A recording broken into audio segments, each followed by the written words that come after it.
If equipped, the dual top allows you the option to use either the hard top or the soft top independently. A toolkit is provided in the center console and includes everything needed for both hard top and soft top installation and removal. To remove the hard top, first you'll have to remove both Freedom Top panels, starting with the driver's side. Start by opening both front doors and folding the sun visors down against the windshield. Now, turn the L-shaped locks from the front and rear center of the roof panel. Then turn the L-shaped lock located on the outboard side of the panel, above the shoulder belt anchorage. Unlatch the header panel latch located at the top of the windshield and remove the panel. Follow the same steps to remove the passenger side panel.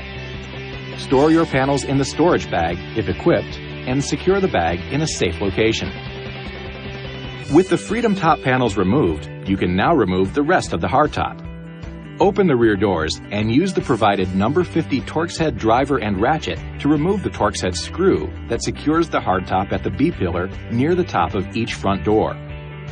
If equipped, remove the lower interior soft trim panel attached by the hook and loop fastener. Then, use the number 50 Torx head driver and ratchet to remove the 6 Torx head screws that secure the hardtop to the back of the cab. You'll find the wiring harness on the left rear inside corner of the vehicle.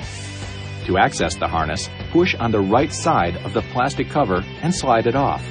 To release the harness, pull back on the latch, then push down on the button while pulling the harness out.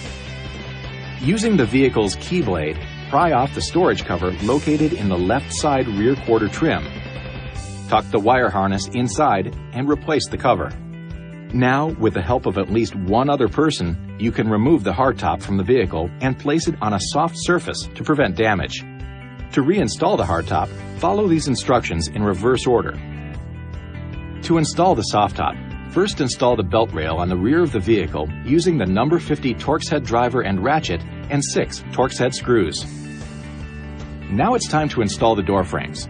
First, place the front door frame in the rubber seal at the top of the windshield and line up the holes for the Torx head screws. Swing the frame bracket around the side of the rail and insert the screws from underneath. Tighten the screws using the number 40 Torx head driver until they are snug, being careful not to cross-thread or over-tighten the screws. Next, set the rear door frame pin into the hole on top of the body side, just behind the rear door opening, setting the frame onto the belt rail. Carefully position the top of the rear door frame onto the back of the front door frame. Make sure the rubber seals lay flat and are installed correctly to avoid water leaks. Adjust and tighten the frame brackets like you did for the front door frames. Ensure the soft top is secured with the provided hook and loop fasteners. And, with the help of another person, lift it onto the rear of the cab. Line up the locator pins, one on each side of the soft top, with the rear door frames. Use the number 50 Torx head driver and ratchet to tighten the 2 Torx head screws on each side. Secure them until snug, being careful not to cross-thread or over-tighten. Before driving the vehicle with the top in the Sunrider position, double-check that the top is secured with the provided hook and loop fasteners. To remove the soft top, follow these instructions in reverse order. This video is not intended to take the place of your owner's manual. For complete details and other important safety information, please see your owner's information.